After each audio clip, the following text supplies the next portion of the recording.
Mr. Moore said that we are going to wait because he don't want Southwest coming in. So let's do a little something while we're waiting on Southwest. Is that all right? All right, all right. So I'm excited, and we will talk to the students that are here right now. I was told, I want to make sure I'm not going to say the wrong name. I was told, let's see. I think we got somebody representing them back here. Come on out here with me. Little Rock. You just unmuted it, okay. West High School of Innovation. Little Rock West High School of Innovation. We got somebody out here. Come on out. She gonna help us. Come on, no. Come over here with me. If you from Little Rock West South High School of Innovation, let me hear you.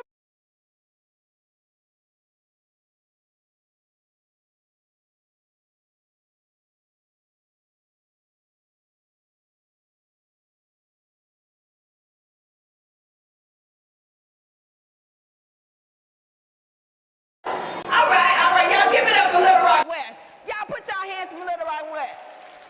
Thank you. Now you can have your seat. All right, let's see. We got Little Rock Hall Steam Magnet High School in the house. Where you at? Let me hear you make some noise. You got a representative? Woo-woo! Okay, how you doing? What's your name? William. William, where your people at? Right here. All right. So we're going to try this one more time. Little Rock Hall Steam Magnet High School. Let me hear you make some noise. All right. That's all right. We're going to come back. Give it up for Hall.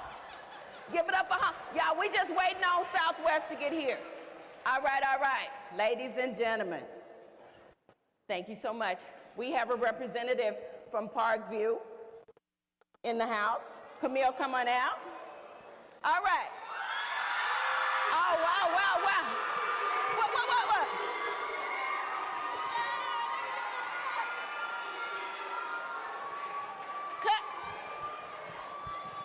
Cut. It's not time yet. Excuse me. I need to say, Little Rock Parkview Arts Science Magnet High School Patriots, let me hear you make some noise. All right. You can have a seat. Ladies and gentlemen, we have somebody representing Little Rock Central High School. Come on out, man.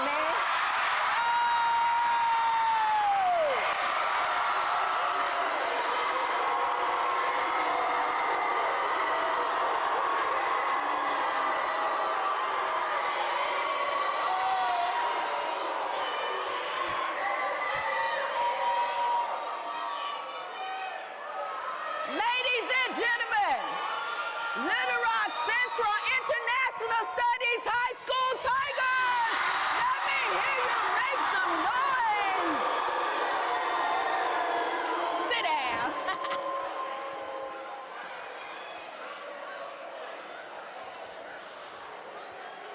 All right, so Southwest has not made it yet. That's okay. They are the newest school, are they not? They are the newest? Yes. I stand corrected if I'm wrong. Y'all talk to me. Talk back. Who's the newest? I thought Little Rock West had 9th, 10th, 11th, and then 12th graders. I thought Little Rock West started with 9th graders. Okay, it doesn't matter. They on the way. Okay, so 2024 seniors, let me hear you make some noise for the last time. Everybody. Yay, thank you so much again. Seniors, this is a really big honor for you to have been requested. You know, you could be in first period with a book. Look to your neighbor. Say, I could be in first period with a book. But you're not. but you're not, and we're excited to have you here. And I want to ask you to be very, very attentive. I'm talking about. Be very attentive because I'm going to say the young people that are getting ready to grace this stage before you are shoulders that you are standing on. And I need you to understand it happened at Little Rock Central High School. But what they did is bigger than one school. And the story is everybody's story in the room.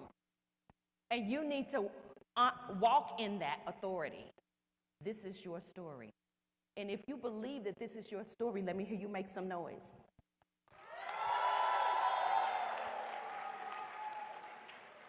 Awesome. I am taking directions from someone else. I'm just holding the mic to get you hype. Y'all feel good this morning? Are you excited about being here? We are excited about having you here, and we have been planning for weeks to make this happen. So with that having been said, I want to make sure that I'm in order, and I'm going to sit down, and someone else is going to.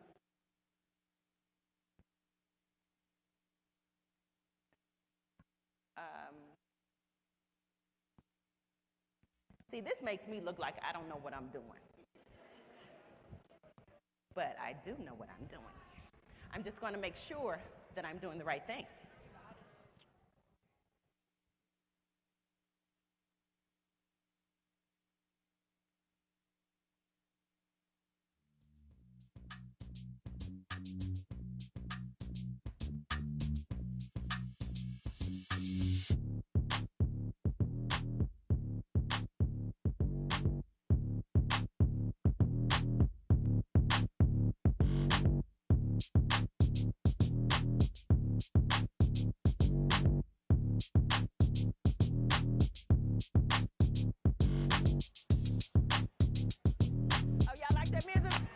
Together.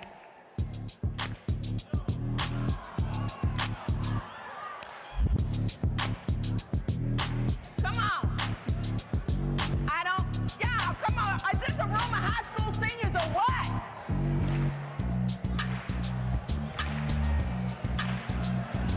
I see you, and you not clapping.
Stage rocking, I'll stir crazy. Coco Flola 1980s. Come lit, still I drop lazy. None of that maybe. Energy. Keep it clean, keep it clean. Energy. Energy. Hey, you and me, we just gonna stand back here. Come on. We just fine. Y'all working.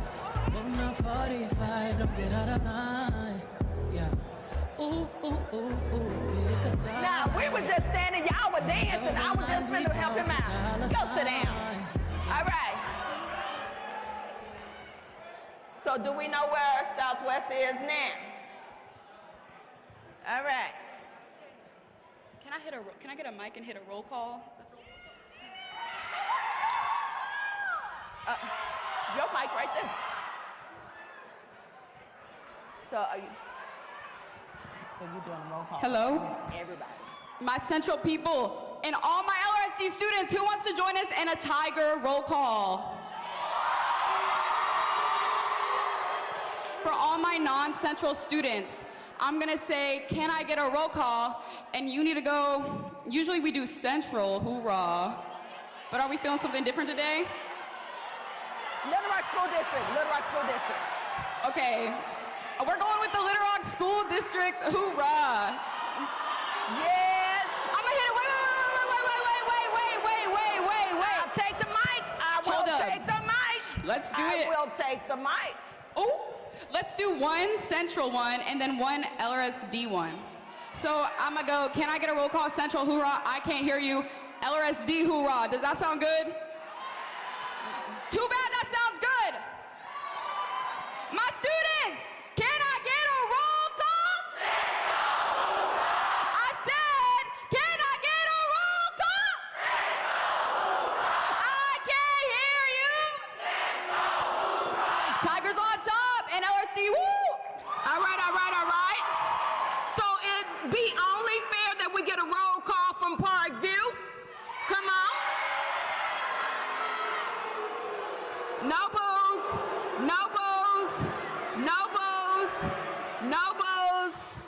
Hey, hold up. Everybody, hold up.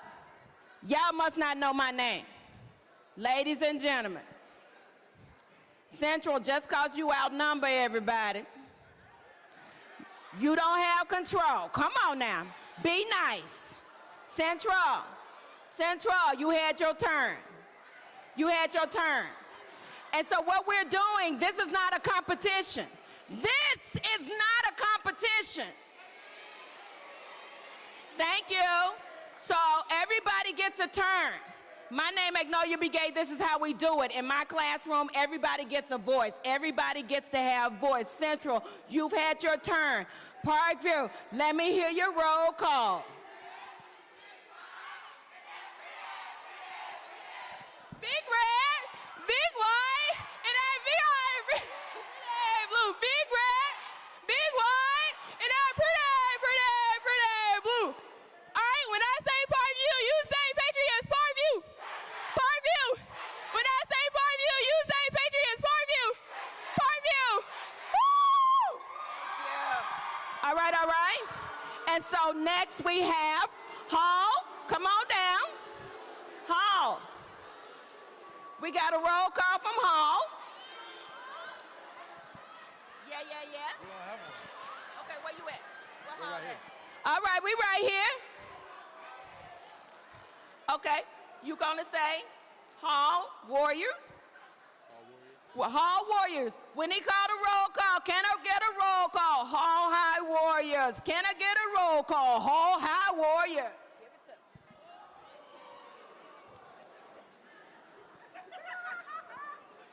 I did not sign up for this.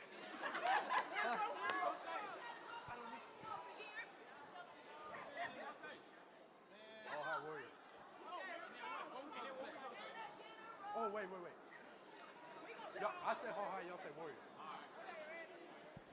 Hall High. Hall High. Hall High. That's all right. West, where you at? All right. All right, now I know we small, but we better shout, okay, y'all? Okay? All right, when I say West, y'all say West High School. West. No, come on. Okay. Little Rock West, where y'all at? Come on, y'all gotta be loud. Where y'all at? Come on. Where y'all at? Little Rock West, come on. Where y'all at? Come on, be loud. I can't hear y'all. Nah, I need everybody to stand up. Come on now. I need all y'all to stand up. Little Rock West, where's y'all at? Okay. That's what I'm talking about. Ladies and gentlemen, I think Southwest Griffins has entered the house. Where you at, Southwest?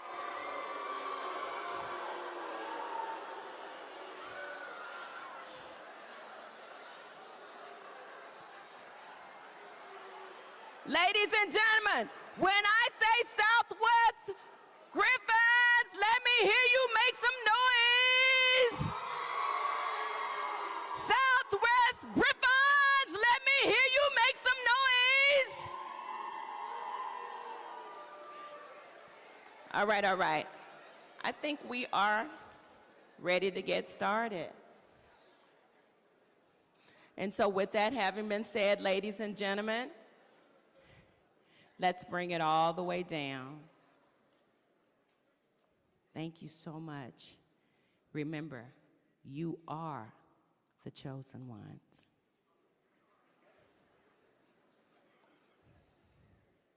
We'll wait, even though we're running late. Thank you.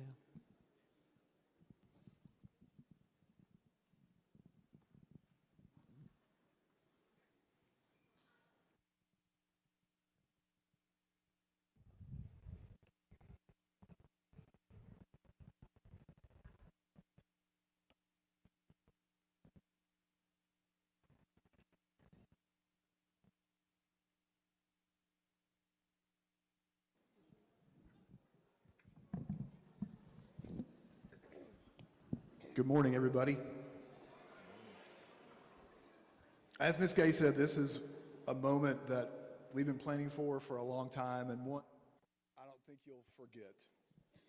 I want to quickly thank the people without whom this could not have happened. And let me start with the city manager's office, Bruce Moore, his staff, the Little Rock Police Department, the Little Rock School District, and you students, the Little Rock Convention and Visitors Bureau. I want to thank our ASL interpreter to my left, Taronica Hamilton, for being here today to provide this accessibility accommodation. And let me thank and bring her to the microphone, the superintendent of Central High School National Historic Site, Robin White. I am not holding. I gotta hold this.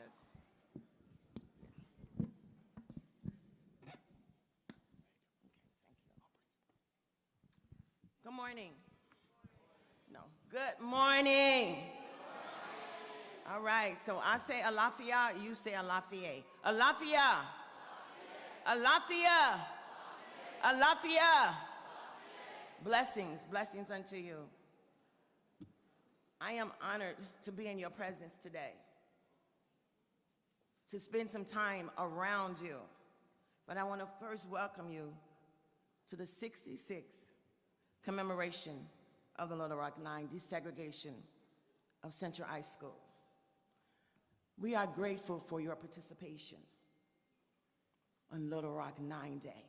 You are participating in Little Rock 9 Day. Can I hear that? Little Rock 9 Day. You are participating.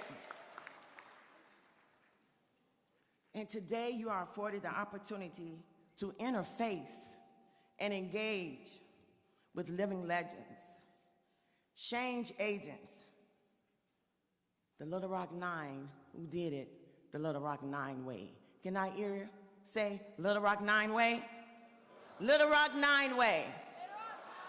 They did it the Little Rock 9 way. All right, thank you. But I have to also congratulate you and recognize you as seniors.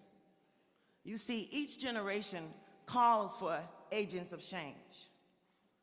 And in their moments of courage and change, 66 years ago, the Little Rock 9 ages range from 14 to 17.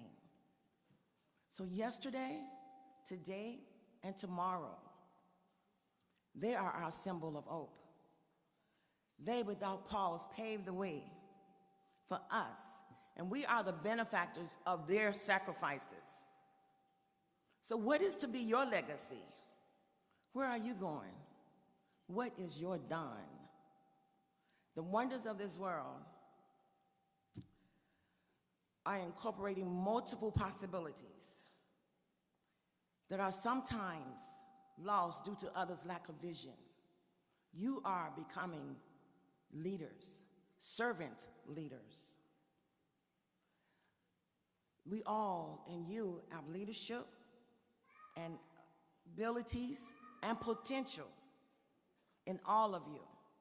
There are leadership, and I'm gonna say it again, there are leadership and abilities and potential in all of you. You are the new trend of leaders who will be called upon to operate with more courage, integrity, compassion, and innovation. One of your greatest strengths is being comfortable with who you are as you empower others. We all have a place in society. Unfortunately, some of us will struggle and be tested like the Little Rock Nine. And like the Little Rock Nine, I hope for you to uplift one another in your own special way for the continuum of hope and healing in remembrance of Little Rock 9 Day. So what is today? September 25th is what? One more time, one more again, Little Rock 9 Day. So I am going to bring up, who's coming next is the Superintendent, Director Wright. Come on in.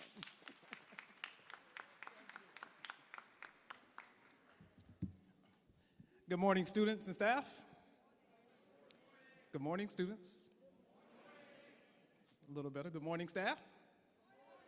And to all of our guests who are here with us this morning. As I look across the audience at all of our seniors, a class of 2024 of the Little Rock School District, and soon we will be in the presence of giants, the Little Rock Nine, I am both humbled and in awe and appreciative of them paving the way for all of us to be here at this appointed hour for the 66th commemorative program today. It is hard to imagine that 9 brave young people who were just teenagers, just like you, could cause such a seismic shift in education that would impact generations worldwide. Their cause was simple: equitable access to receive a quality education. 66 years later, our charge and our cause remains the same. To our students in the audience today, I too hope that today's program will inspire you to take up this same charge and this same cause, to make our community and our world a better place. You are not the leaders of tomorrow, you are the leaders of today. So welcome, enjoy the program, but also think about ways that you can lead and take action once you leave this room today. Again, welcome, thank you for being here, and I hope you find this experience today meaningful and enjoyable, and again, I hope you will leave here today to take action. Thank you.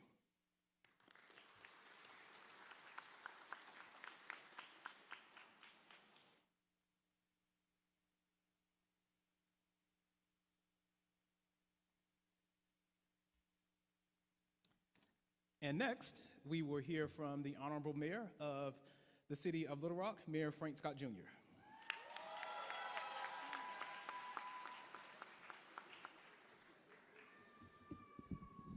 Good morning, good morning. All right, this is a good crowd. We're all here today because America's history changed 66 years ago. 66 years ago, we all are aware that 9 very young teenagers, many of which were younger than you, through the help of their parents, their loved ones, their community, they decided to walk the steps of Central High, not knowing what their future would be. Quite honestly, many of their families lost their homes. Many of their families were threatened with death. But they yet still took this long walk to those steps because they wanted a better life for themselves, but also a better life for young black boys and young black girls, to ensure that everyone had an equal education. See, now much of history has not changed. While we still fight for the foundation of equality, it's more important now to have equality and equity. And through that equity, we still have our Little Rock Nine standing right now. See, there are some people who do not want you to know in the year 2023 to know your history, to know your Little Rock history, to know your Arkansas history, to know your American history.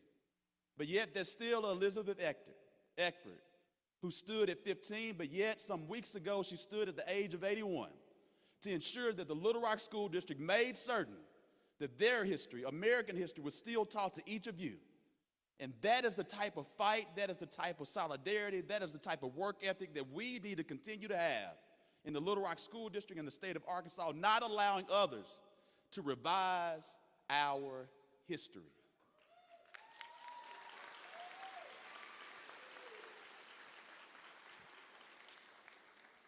When you look at me, there's no me without the Little Rock Nine because they made a way. When you look at Dr. Wright, there's no Dr. Wright because Little Rock Nine made a way. When you look at all of you, black, brown, white, gay, straight, and all the other, there's no you without the Little Rock Nine. Have a great day.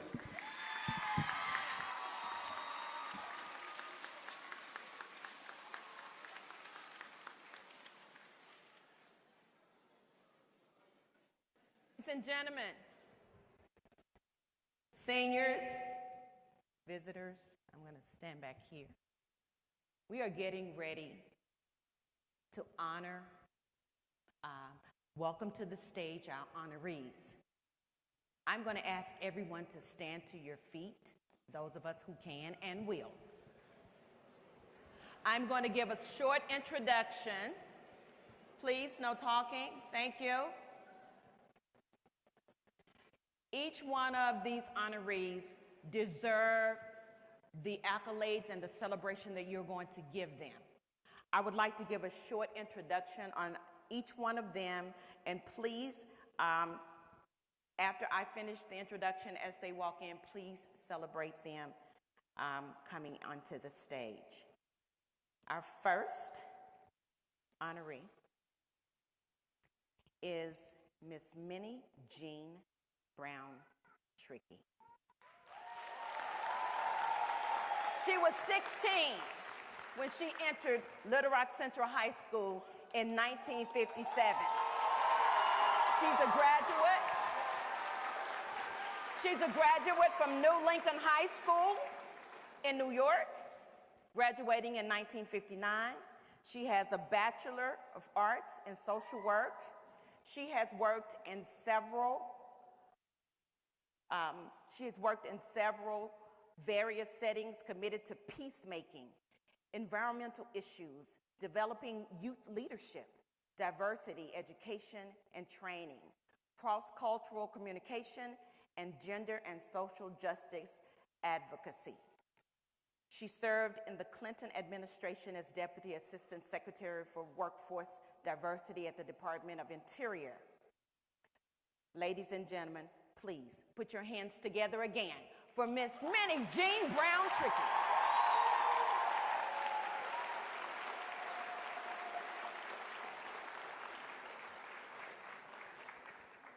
Ladies and gentlemen, our next honoree, Miss Elizabeth Eckford.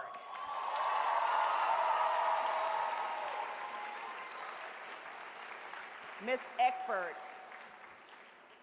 was 15 when she entered Little Rock Central High School in 1957. She was a graduate from the Lost Year and was forced to get her GED after moving to St. Louis, Missouri. She is a U.S. Army veteran and is a frequent presenter for programming with Little Rock Central High School National Historic Site. Ladies and gentlemen, she too can recall numerous incidents of harassment and hostility at the hands of her white peers.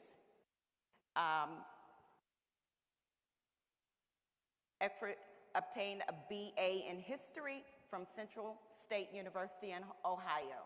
Ladies and gentlemen, put your hands together for Miss Elizabeth Eckford.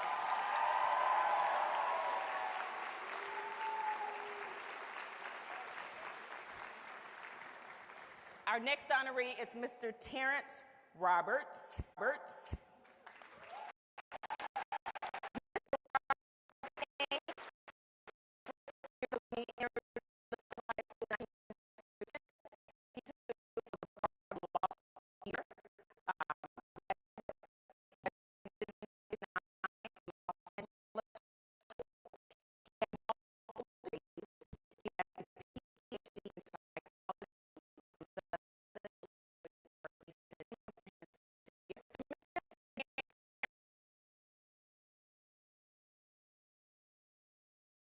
Virtually, ladies and gentlemen, we have Miss Melba Patillo Beals.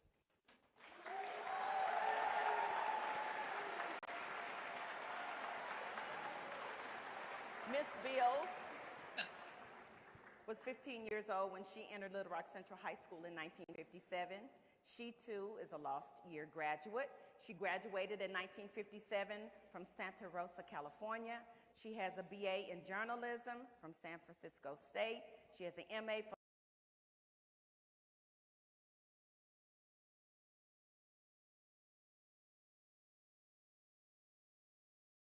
Give it up for all of our honorees, please. We can do better than that, ladies and gentlemen. We can do better than that. Thank you so much. You may be seated.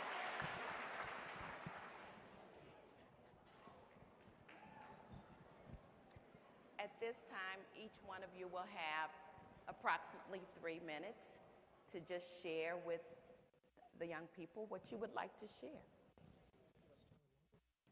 We're going to start with Miss Beals, Dr. Beals. Good morning, seniors. How are you doing? Welcome, welcome, and thank you for coming out this morning. I must say namaste. That means the God in me sees the God in you. What I would say to you is understand who you are and how valuable you are. Each and every one of you that I'm talking to has something incredible in you to contribute. There is no one special on earth who can tell you anything. You deserve your equality no matter where you are and when you are. I would say voice, choice, and inclusion. Those are the 3 things we wanted when we came to Central High School. A voice. We want to say what's going to happen to us, what is happening. We want some choice. May I sit at the table, please? Where do I buy my car? Where do I buy my house? Where do I go to school? And inclusion. I want to be able to go file for that job over there, and if I'm qualified, get it. Don't forget those 3 things, and don't forget who you are. You are very special, each and every single one of you. And as you graduate, you know what you can be? Exactly what you want to be. When I graduated, they said, you can't be a news reporter. You're a little overweight, dear heart, and you're Black. Did you notice? This was in 1959. By 1959, 1961, I was an NBC News correspondent. Don't tell me what I can't be. That's what I'm going to be. Count on it. So I want you to understand who you are. You are blessed. No matter who you are, you have had the advantage of a high school education. You're going to graduate with pride, and you're going to go out into the world, and I'm here to reassure you. Skin black and all.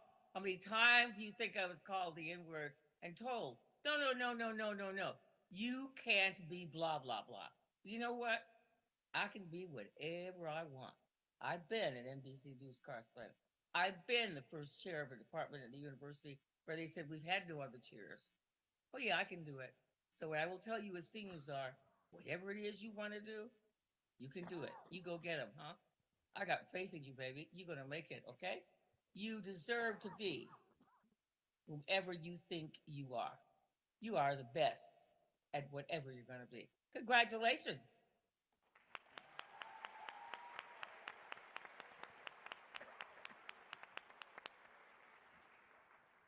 All right, next we're going to have Miss Minnie Jean Brown-Trickey. Well, what gives me great pleasure in my life is to look upon a group of young people. I exist in two ways. As this beautiful young girl who went to Central High School, and this elder who is a grandmother. So I exist on both those levels. I practically don't like to talk to older people because they're set in their ways. I want to talk to people who are thoughtful, creative, interested, curious, because that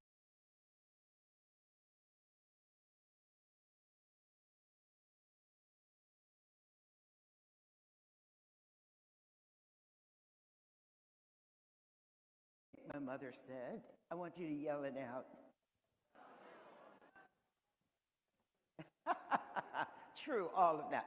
No, what she said is the perfect mother response. We'll see. You've heard that, right? And the rest, of course, is history.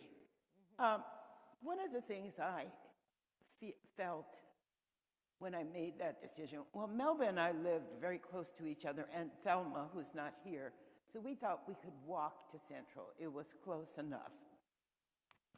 And it was also called the most beautiful high school in America, so who wouldn't want to go, okay?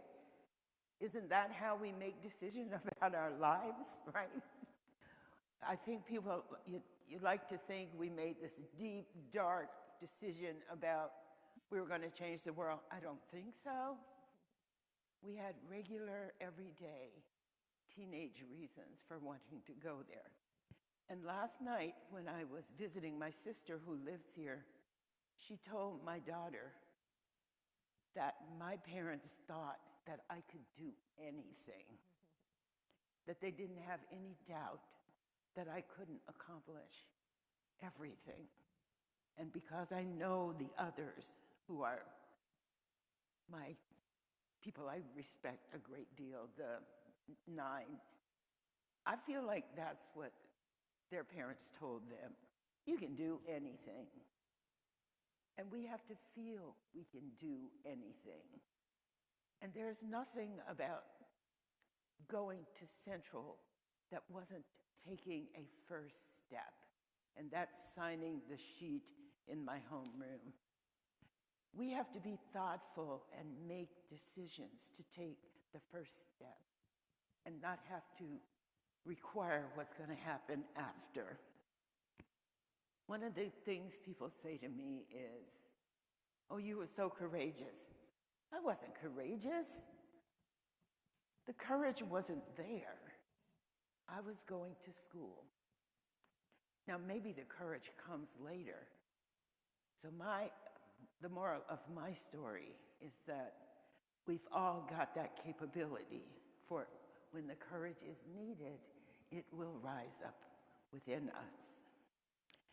The other thing I talk about often and I do spend a lot of time with young people. I'm glad you're here because I have to tell you, when I go to other parts in the world, they actually know more about this story than most young people in this country.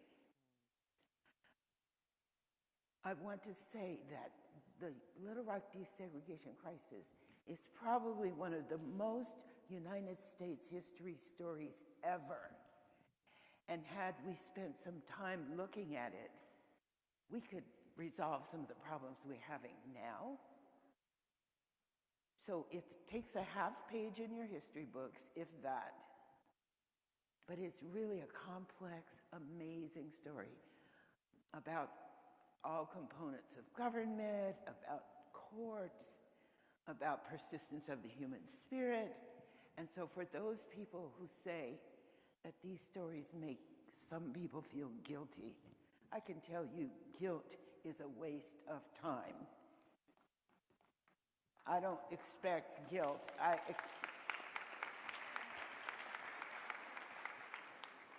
So needless to say, I'm not going to try to make you feel guilty because I tell the story about choices.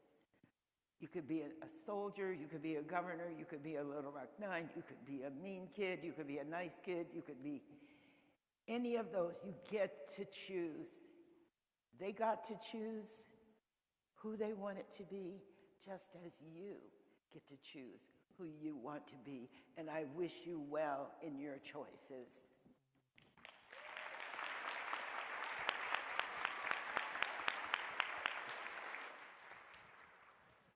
Our next honoree, Miss Elizabeth Eckford.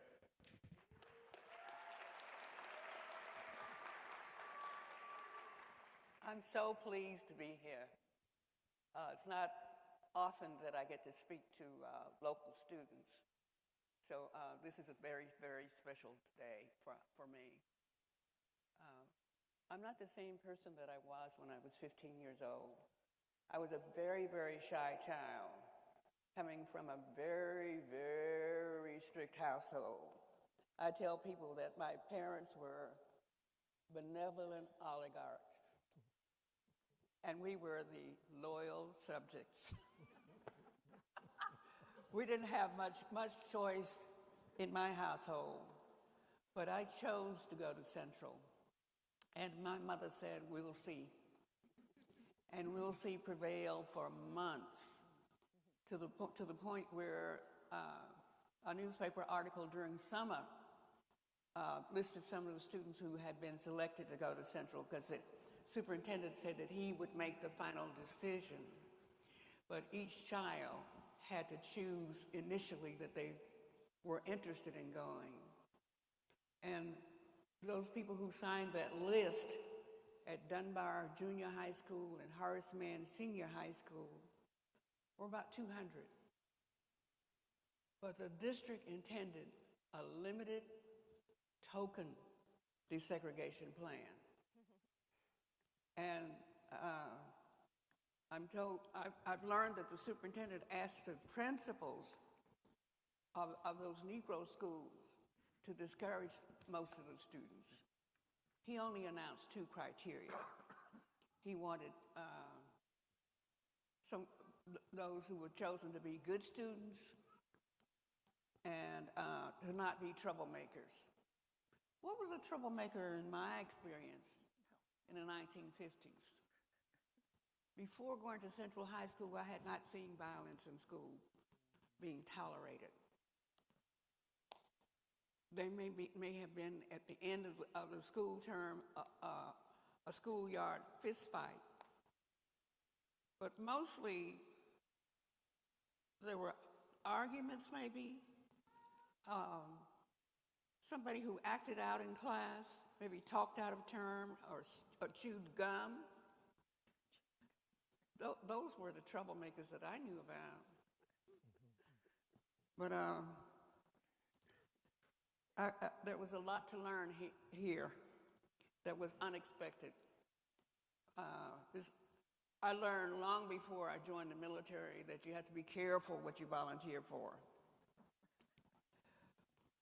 I'm going to shock you. I'm happy to see that you have made it to your senior year. But I'm going to tell you that your childhood is almost over. It's almost over.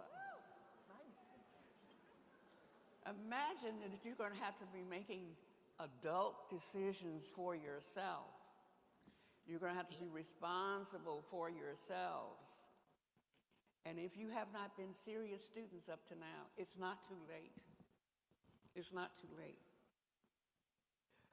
But those decisions that you make will have an impact on the opportunities that come in the future, opportunities that you can't even imagine now. Yesterday, I was talking to a woman who was in charge of a manufacturing plant, and she had worked 15 years for Boeing in the same kind of capacity, and now was working for Caterpillar, a woman in charge of a factory making agricultural implements, from airplanes to tractors. She could not have anticipated those opportunities when she was younger, but she made the preparation when she was younger and continued to learn. You can be lifelong learners. And if you haven't been good to yourselves, it's not too late. But remember, your childhood is almost over. So start planning for your future. Start imagining the possibilities for your future.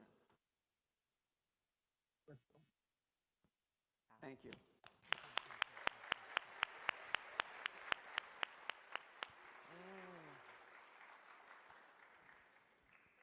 Our next speaker, ladies and gentlemen, Mrs. Carlotta Walsh-Lanier. Good morning. Good morning to all of you seniors.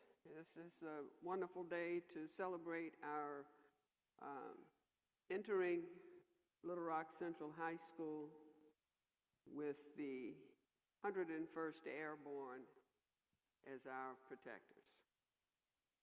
I didn't realize that in March of 1957, when my homeroom teacher came in and asked for those who, and read a bulletin, halfway down the list he stated, any of you who have any interest in going to Little Rock Central High School in the fall, please sign this sheet of paper. So it all went around the room, and when it got to me, I signed that sheet of paper. What I'm saying here is that I elected to go to Little Rock Central High School. It was known as the best high school. It was one of the top 40 high schools in the country. And I passed this high school every day going to Dunbar Junior Senior High School. And I wanted to be a doctor during those days. And I knew what they had at that school. 2 kids were dissecting a frog in the biology lab, where at Horace Mann it would be 10 or 12 of us standing around the poor little frog trying to dissect it. It was about access to an opportunity to go to Little Rock Central High School, and I chose that opportunity. I had been told I was just as good as the next person. I grew up understanding that. And Brown v. Board of Education, the Supreme Court decision, gave me that right, and the rest of us that right, to go to Little Rock Central High School. So we elected to go. We were later selected, as Elizabeth have mentioned. I don't know the whole process, but when I think back on it, I think of it as the Jackie Robinson test. We were the group that they thought would be safe to go to Little Rock Central High School. Unfortunately, there was a governor here who decided to be on the side of those who did not want us to attend Little Rock Central High School.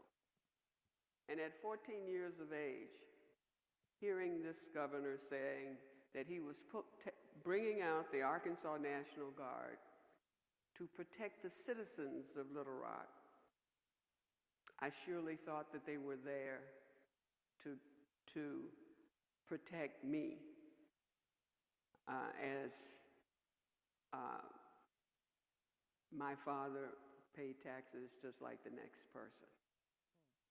Unfortunately, it was not the case. And as you have read and hopefully understood during that point in time in our lives, that it took another 2.5 weeks before we could attend Little Rock Central High School. And on this day, September 25th, 1957, we were escorted into this particular school, into this great school that gave us this opportunity to be in a library with 10,000 books, where the other high school that we would have gone to had only 5,000 books. A principal receiving a much higher salary than the one at the black high school. All this disparities that went on during those days, we were hoping to change that narrative. And I think we did, as far as that goes.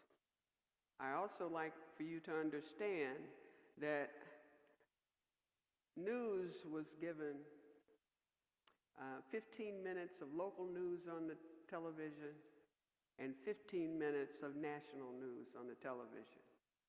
You're used to getting news 24/7.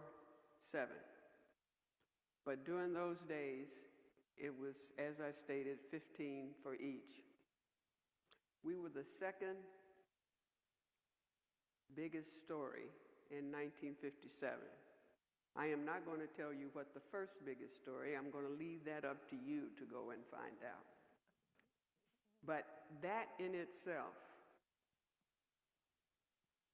put this city and that school and us before the world. And fortunately, for myself and for the rest that I know, we had parents that told us that we were just as good as the next person. And I want you to understand that that is for you as well. You have every opportunity to do whatever it is that you envision, whatever those dreams are. And you need to process that, plan that, find a way to achieve those particular goals. Not all of you will be doctors, lawyers, or Indian chiefs. Some will be certified auto mechanics, working in hospitals, or what have you. And that is fine. When you leave from here, from your high school, consider your next step. And that next step could be community college, it could be a four-year institution, it could be a certification in any particular avenue that brings you joy to do. Then it's not a job, because you're enjoying what you're doing. I was fortunate enough, even with my home being bombed in 1960, to graduate from Little Rock Central High School in May of 1960. I was the last of the Little Rock Nine, along with Jefferson Thomas, who is no longer with us, that graduated that year. And we went on in our different ways, different areas of the country. You can provide for your own community here or another community as you grow older. So I want you to understand that you are just as good as the next person, no matter what color, what ethnicity you are, what religion you are, whatever. You have a voice, use it, and most of all, when you become 18 years of age, give yourself a birthday gift by registering to vote. Please vote. And with that, I think I will just allow that to be it.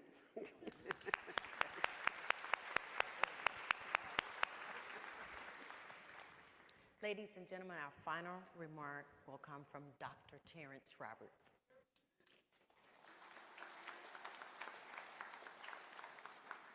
Thank all of you for being here and allowing me to speak along with my colleagues about issues of great importance, not the least of which is the historical event that happened in 1957.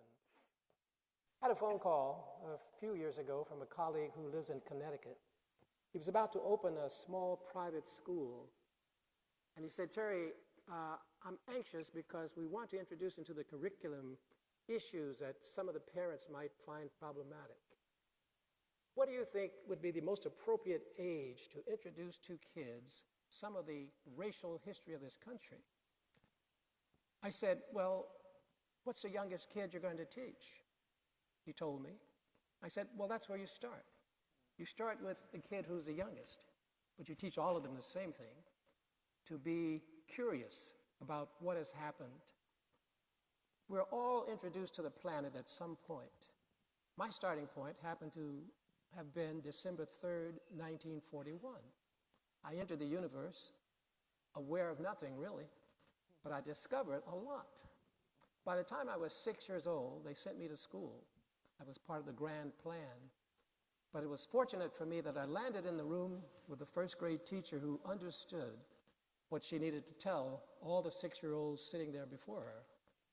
She said to us, you kids must take on executive responsibility for learning. Now, some would say that's a pretty hard thing to lay on a 6-year-old. Not for me. It resonated. It made sense. And right there, in September of 1947, I, Terry Roberts, established the Terry Roberts Learning Academy, which is still going strong, by the way. I'm still learning. I realized that my storehouse of ignorance is much larger than it needs to be. And so I have committed myself to a life of learning. And I would suggest to you, take on executive responsibility for learning. It's not the sole responsibility of teachers to, quote, educate you. That's not how it happens, folk. Teachers are auxiliary, adjunctive. They help you in the process, but it's you who determine whether or not you want to learn. Some of you have already done that, I know, because I've talked to young people around the country. Many have already taken on executive responsibility for learning. Others have shunned that because they want to experience all the stuff that we have luring us down pathways that are not healthy. But don't worry about it. As soon as you wake up, those of you who are off on those rabbit trails, you'll find out. Don't wait too long, though, because some of those trails get so convoluted you can't find your way back. But today we're going to have a dialogue, and I'm anxious to hear what you have to say, so I'm going to quit now, and we'll talk together. But thank you for having us. Thank you very much.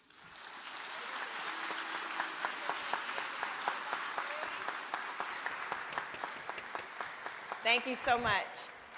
And so at this time on program, we have a member from each one of the schools represented on stage. Each one of your peers have been given a question to ask the Little Rock Nine, and all of you can answer the question. Some of you can answer the question that's being posed to you.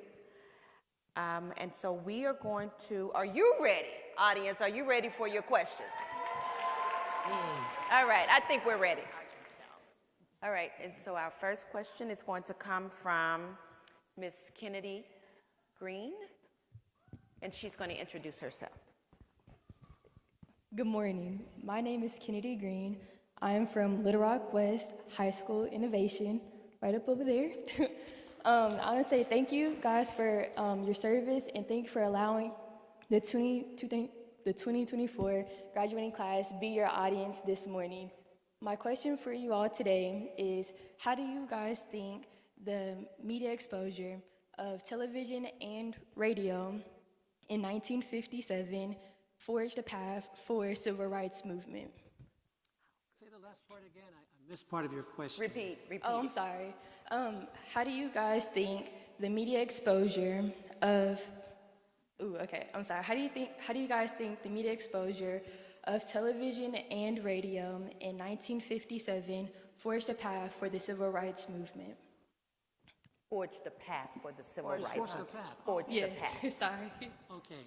I'd like to take a shot at that for the simple reason that I think you have to realize that media, whatever means will be used, is in the business of making profit.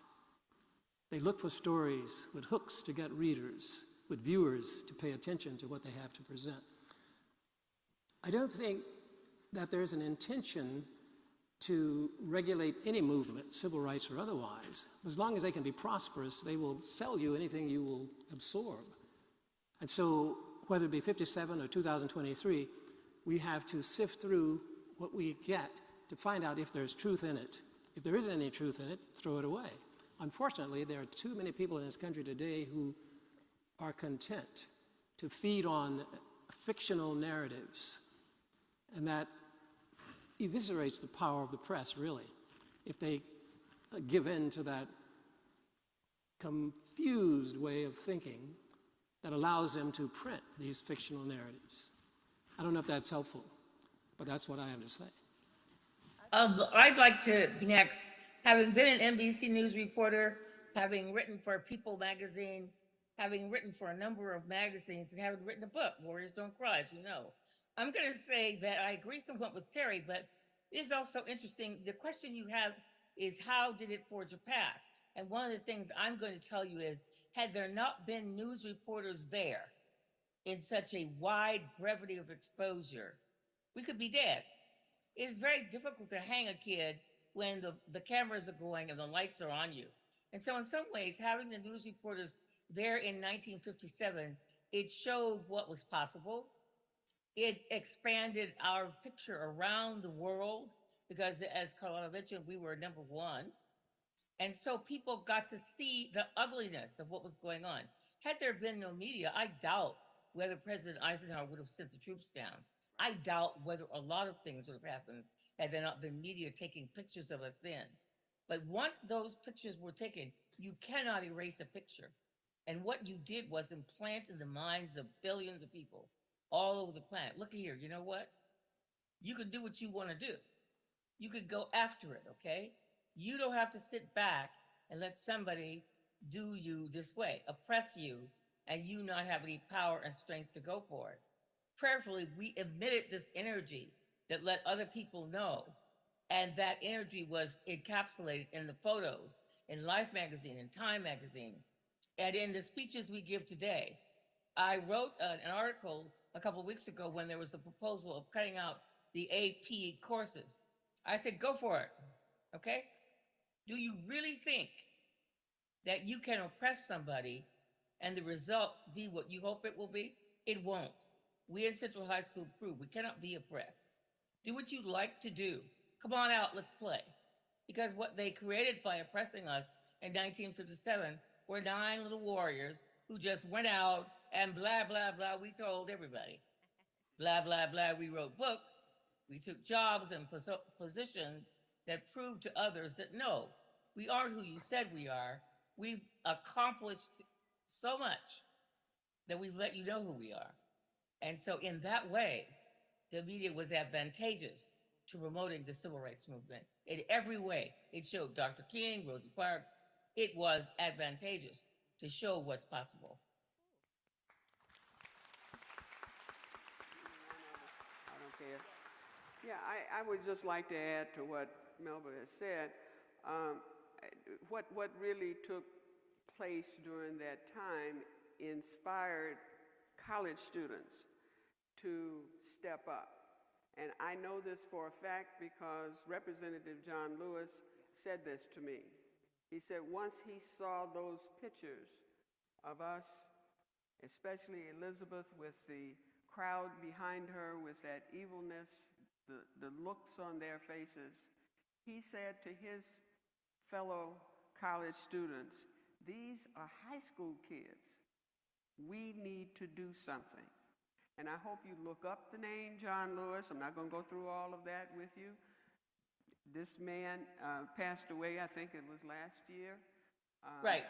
So those are the things that forged this civil rights movement. We were I think of it as pre-civil rights because the real civil rights movement kind of started in the 60s. But I think we laid the foundation for those to take it to the next level.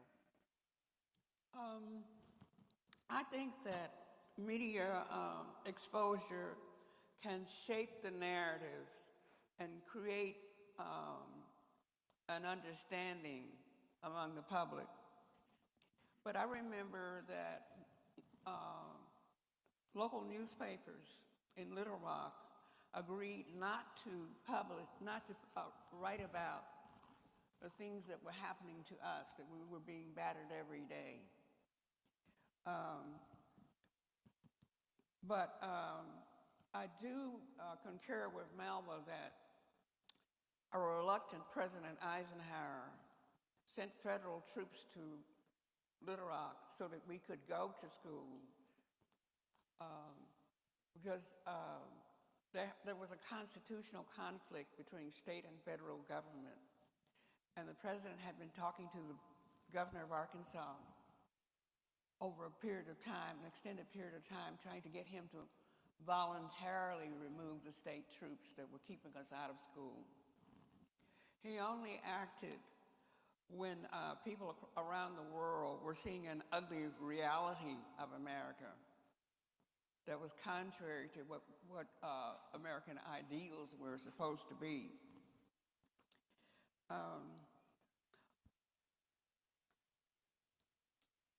Another thing that I remember is that there was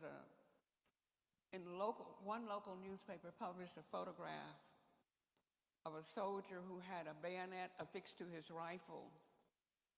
And the photograph was taken at such an angle that it looked like he was prodding the girls in front of him with that bayonet.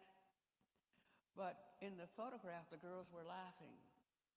I learned 40 years later that picture had been arranged to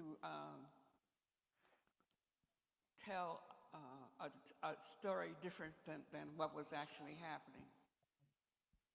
So that sometimes photographs can tell the truth, and sometimes photographs can be arranged to tell a specific story. So, I agree with, can you hear me? Because I might have turned it on. There it is. I agree with all of them, but I was really concerned, was my dimple showing, was the pictures being taken from the right side? Because I'm human, okay? Because I was a teenage girl. Okay, so we want to talk about humanity, but I can tell you, and what I tell young people is kids can make presidents act. Because if we had hidden under our beds and said, I'm not going back because of the mob, the anger, all the hate mixed with religion that we experienced, he couldn't have acted. So keep that in mind. The kids in Birmingham forced presidents to act. So keep that in mind. Show your good side, but kids can make presidents act. The other thing is we got letters from around the world. So if you want to know what encouraged us, what helped us, it was those letters from every place in the world. So I said the whole world was watching Little Rock in 1957. The whole world is watching Little Rock in 2023. Keep that in mind.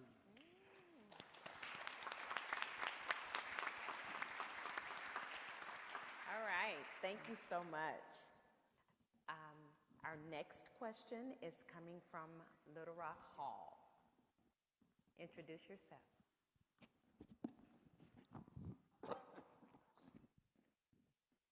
Hello, my name is William Selva. I'm from the Little Rock Hall High School. I wanted to ask, do you think our education system is headed in the right direction with the LRSD Act?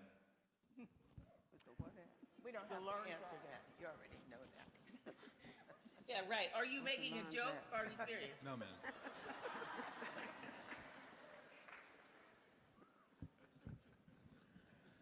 Actually, I'm going to start. I think we exist in this country with a disease called profound intentional ignorance. And the word intentional is intentional. Absolutely. And Go for it, man. And when we talk about things like that, it is an intent to have an ill-informed population so that demagogues can do whatever they want. If we want to look, when I said Little Rock was a good example of a governor who did something really, really strange, and that's a nice word that I'm going to use. It hurts everybody. It hurts all the children. Hurts everybody, yeah. Little Rock hurt the desegregation crisis hurt all the children. And if we don't know that, then we deserve what we get. It hurt the black kids, it hurt the white kids, and those were basically the only two groups. Right. But imagine what a story like that does to a city, does to a country. So go ahead, do all your stuff. What I say is they find me, because I get emails and letters, and I know you do too. If you don't tell them, they ask me, and I will tell them. And the thing that is, the mark of a nut, the mark of a crazy person is to do the same thing over and over and over and over again. Okay? So to block AP, to go into this whole learning thing, is just repeating what was going on in 1940, in 1930. The Germans came to America. They came to Little Rock, Arkansas to see how to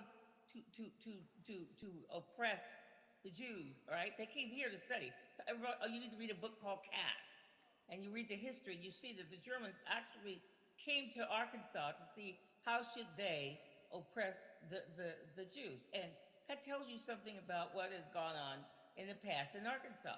And when you get to a point where you thought people have rid themselves of these thoughts, then you have a governor who comes along and shows us, no, they haven't.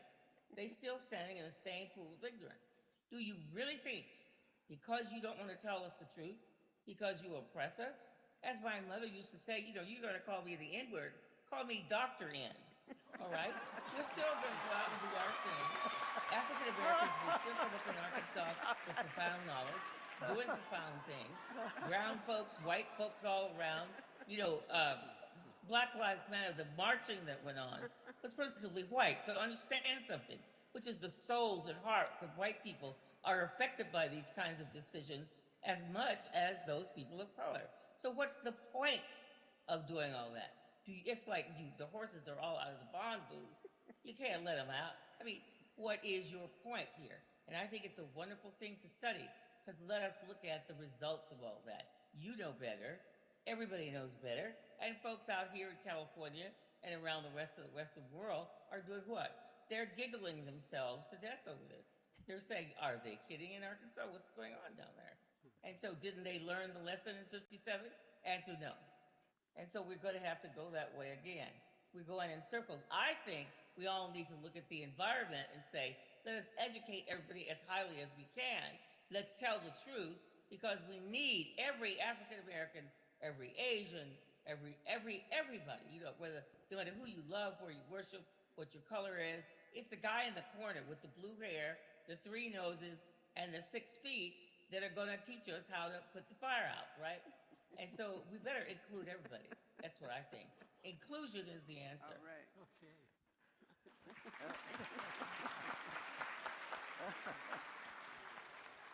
So we're done with that question. Our next question comes from Ms. Camille. Good morning. I'm Camille Gardner from Parkview Arts and Science Magnet High School. We're repping at the top right there. And on behalf of Parkview, we want to say thank you for your continuous bravery and sacrifice. And my question for you is, after your first day at Central and you experienced what you went through, what encouraged you to keep going day after day? Well, we had seen an attempt to desegregate in North Little Rock end in one day.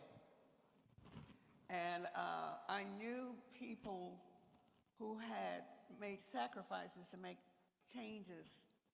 I knew that there were people teenagers from all over Arkansas, rural parts of Arkansas, who came to Little Rock in order to get a high school education.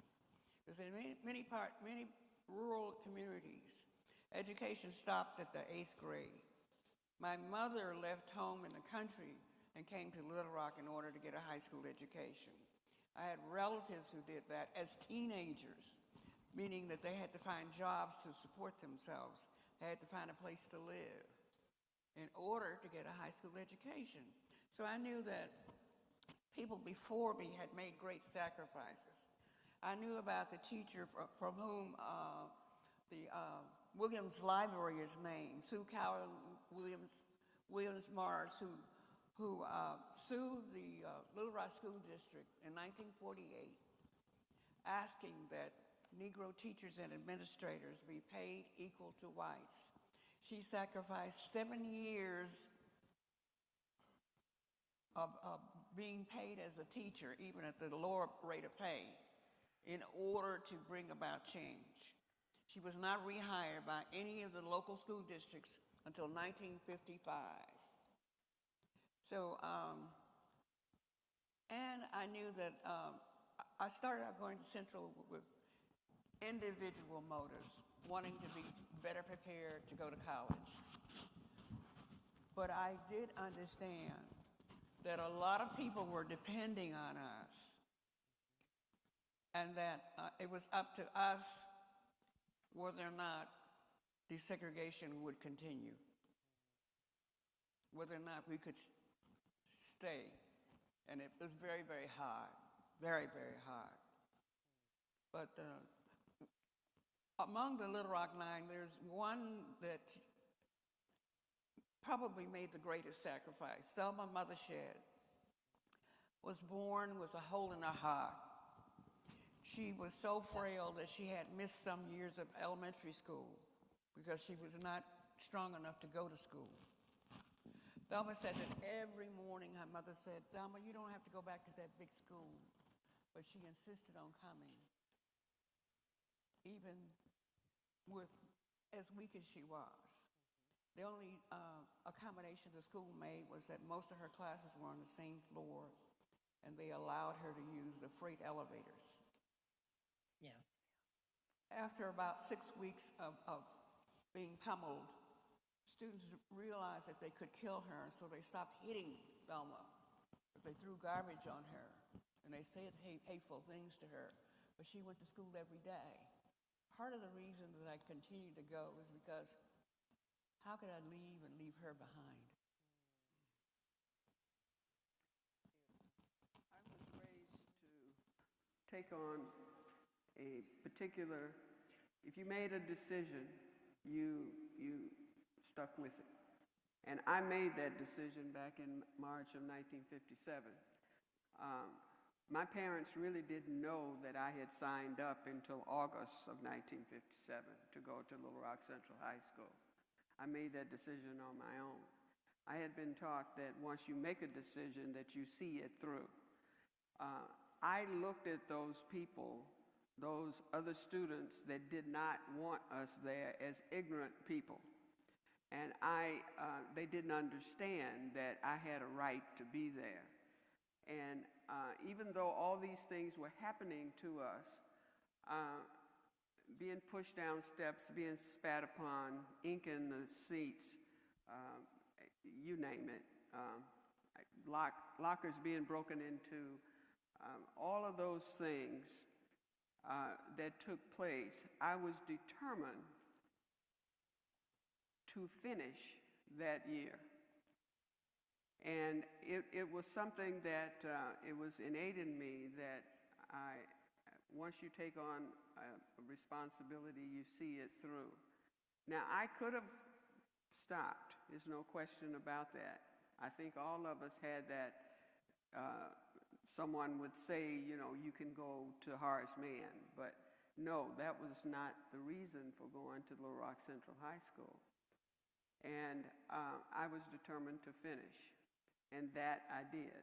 I had opportunities to do other things or go other places at another time in life, but I needed that diploma for all of the things that I had gone through in 1957 and in 59, 60. So it was just being centered and understanding that I needed to finish the commitment that I had made. So that was my reasoning. And you also really need to understand that by the time we went, the NAACP had years and years of investiture, of the law, of times that these attorneys, Roberts and Marshall and all these people, they had invested their lives and time in setting it up so that we could go. That was that issue. It was the issue of the people who counted on us, and they told us really clearly, we count on you. There was the issue of a few weeks after we got into school, Martin Luther King came down and he met with this. And I swear to you, every single day that I went, I had to get up and polish my saddle shoes. Felt to me like I was going to war, and I read about how awful I felt. Call me those names, call me horrifying names every day, all day. It was a horrifying thing in that way. It hurt my soul. It felt somebody was walking on my soul with cleats, But we met with Martin Luther King, and I was whiny piney. I was just whipping it out, just saying, I don't want to go, da da da da da da da da. And he looked at me and he said, don't be selfish. You're not doing this for yourself, but you're doing it for generations yet unborn. So make no mistake about it. A lot of support. We stayed in that school for many reasons. One of them being the support we got from our families. If you check in history, you will see that there are several historians who said there are 5 of the 9 of us who are cousins, who are blood related. But before we ever went to that school, we were tight as people. I saw him in Eugene almost every day of my life. I went to church with Carlotta and saw her there sometimes. Ernie Green was at church. I knew Terry from the very first day I went to school. Somebody was whistling in school, that would be Terry. I knew Gloria Ray Colmar. I mean, we all knew each other. We were not strangers. I knew Elizabeth Eckford. Our mothers talked to each other almost every night of the week. And so we cared about each other, like Elizabeth said. How was I going to leave Thelma there when on the day of my grandmother's funeral, it was with Thelma's family I stayed? How could I leave somebody? We all love each other. You need to know that. We're not just the Little Rock Nine. We are people who are beholden to each other, who had a connection before we went. Most of us did. And so there are reasons that we survived.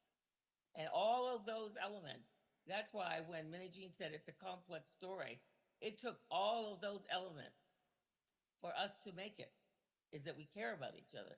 Very much we care about each other. We are indeed brothers and sisters of the soul. I have no doubt about that.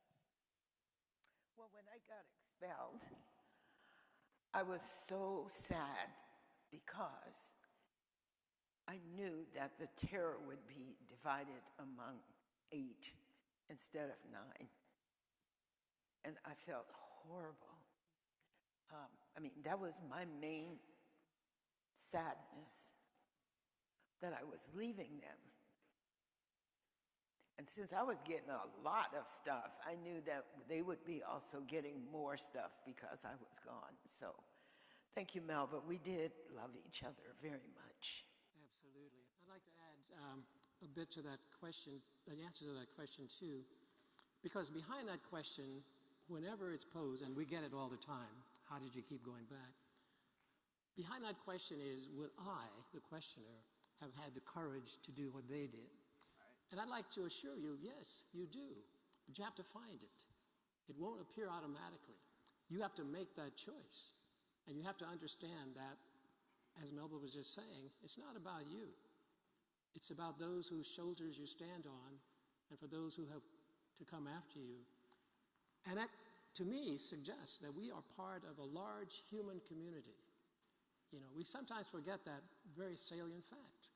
We're not isolated in little groups of people, groups by gender, groups by racial classification, groups by class standing, none of that stuff. We're all part of the same family. We are a microcosm, the 9 of us, but the fact is that we're all connected, and that somehow gives us a core to operate from when we think about making choices to go into dangerous places. And by the way, life is dangerous. It's not all pleasant out there, but you can learn how to navigate that terrain with skill if you learn how to do it. Thank you. Great question.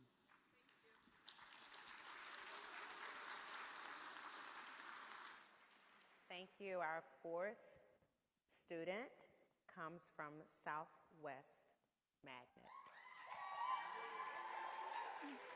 Good morning. My name is Jordan Castor, and my question is, what are your thoughts on state laws trying to rewrite the history you have made?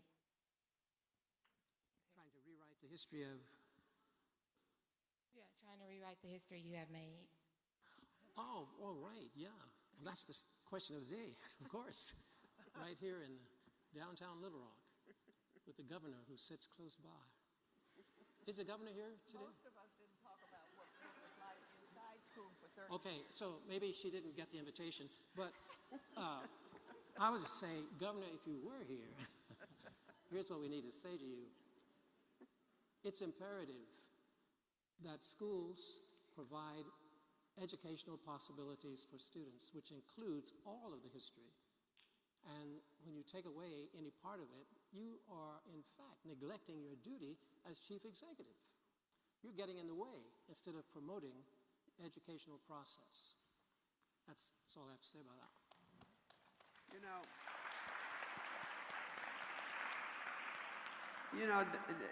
Denying all children to learn history is a sad state of affairs, as far as I'm concerned. There's no intent to blame a group of people. The intent is to learn and understand and assess what has taken place and how to break the chain that was wrong. And those are the things that I think that needs to be understood, that it's not about blaming anyone, it's about learning and understanding and being able to move forward with better ideas, better ways of doing things. I say to you, there are some states that have banned books. Melba's book has been banned, I think, in North Carolina. Mine has yet to be banned, but who knows. But I would say to you, get that list of banned books and make that a part of your reading list. And I say also, get on that internet, put in history makers, and learn on your own about various history makers here in these United States of America. You will be amazed as to all of the things that has been done and to make this country the United States of America. I say bring it, baby, bring it. You know what? Like I said before, the mark of a nut is to do the same thing over and over again and expect different circumstance, okay? Different results. You did it once in 1957, and look what you got. We are 9 monsters just rolling forward. Have you ever in your life seen such big mouth people, okay? So do it again and see what you get out of it, okay? Because you have proof by doing what you did that all you do is emancipate. You give freedom to the creativity, the reality, the expansiveness of those people that you do it to. I don't know what I would have been had it not been for Central High School.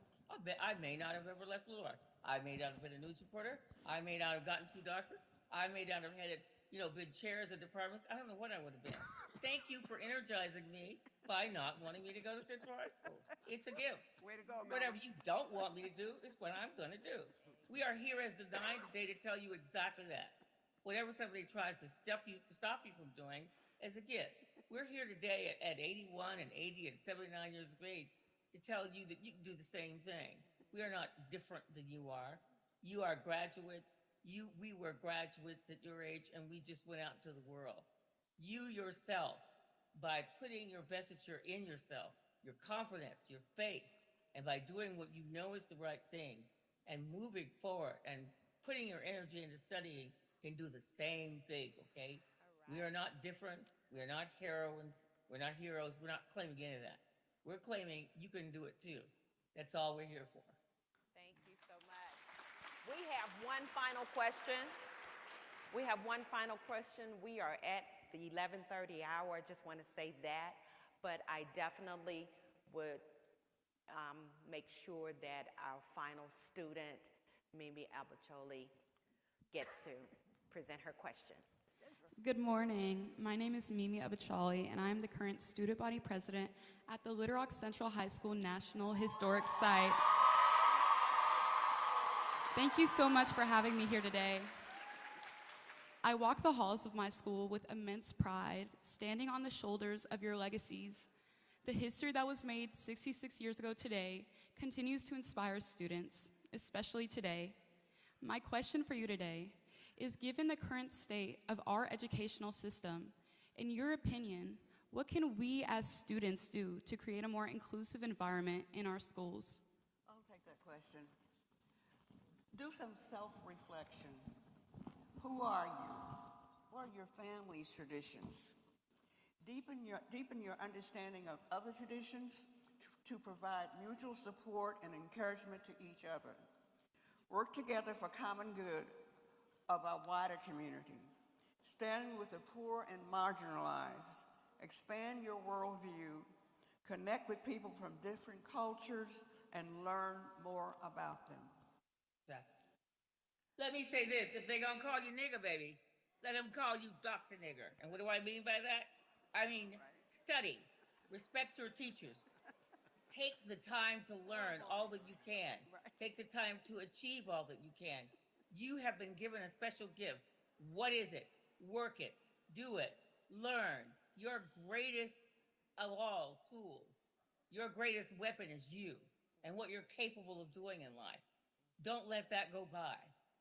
You know, you are what you want to be. Take it out, do it, be it, have it. Does it matter if somebody calls you the N-word? Like my grandmother said, call me rich and watch the coins jangle in my pocket. I don't care what you call me. Call me whatever you like, okay? Just get out of my way because I'm coming. So get ready to call me. So you've got to have a force in you. And you've got to know that the same force that's in you is in everybody. Let that be it. Let that be it.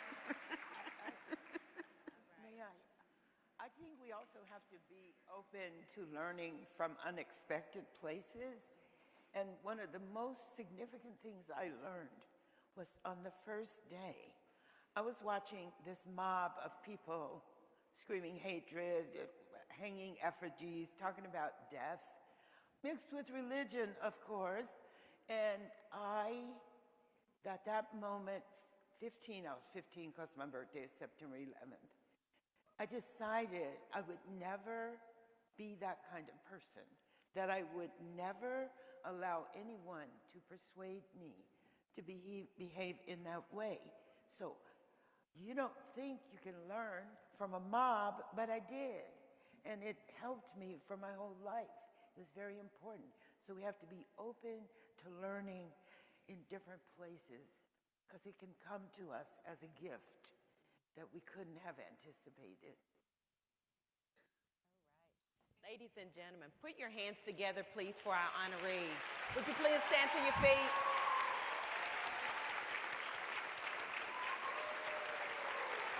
We can do better than that. We can do better than that. We can do better than that. Come on, Little Rock. We are ready for our closing remarks by City Manager Bruce Moore. I think Bruce got to say something. Good afternoon. I want to thank you all for being here today. I want to thank Superintendent White and her team for hosting this great event. I want to thank all the seniors of the Little Rock School District for being here. I'm a parent of a junior at Little Rock Central. And today's his birthday, so if y'all see Luke, wish him a happy birthday, all right? But more importantly, I want to thank the members of the Little Rock Nine that are here in person and on Zoom. As the mayor said earlier, I would not be the city manager of Little Rock if it wasn't for these 9 people. So I'm very, very blessed to have known you all for years, and I love you all. And with that, I'm going to turn it over to Reggie Ballard to handle the dismissal. So thank you all.